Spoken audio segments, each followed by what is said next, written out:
it turns out, we're not the only show to recognize Reginald. Reginald's fame has grown far and wide. And, Nigel, why don't you set this up? Well, yes, apparently on MSNBC last week, they were discussing what would happen in the Iowa caucuses. And a bloke from the Daily Caller, which is a friendly website for us. We love them. Tucker Carlson, yes. Carlson affiliated with it. And a bloke by the name of Matt Lewis was on to discuss how he could come up with who was going to, to predict who was going to win. This the is Iowa on caucus. on the MSNBC network. This is an actual show. Right. It's called the Morning Joe. It's the morning. It's a very show. good show with Joe Scarborough and Brzezinski. Mika Brzezinski and Willie Geist. It's a very good show. And so this is the following conversation that they had last week. Matt Lewis, I have a bone to pick with you because you've exposed us here. You've written a piece for the Daily Caller. The headline, A Confession, We Can't Predict Who Will Win Iowa.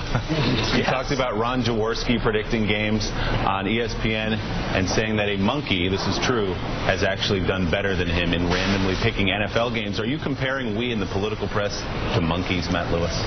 Yes, I am, Willie. Yes, okay. I thought so.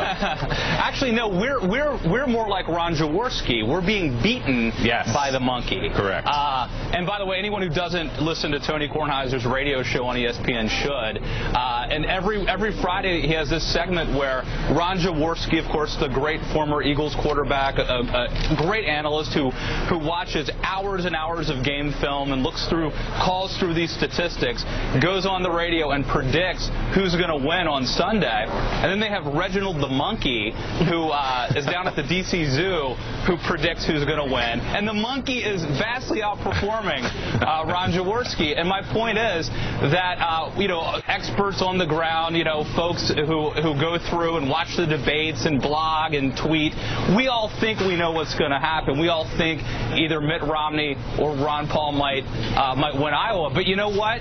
I think Newt Gingrich or Rick Perry, I'm not betting that it's going to happen, but look, to overextend the football metaphor, if you ask me who's going to win the Super Bowl, I'll probably tell you the Green Bay Packers, but guess what? Tim Tebow and the Denver Broncos could potentially do it. So there you go. This is going to go to Reginald's head. He's going to be impossible. He could. It could be. We may have to bring him down to earth. We may have to get an antelope next year or something like that. There's no way I'm getting my iPad back from him now. Do we have him under contract?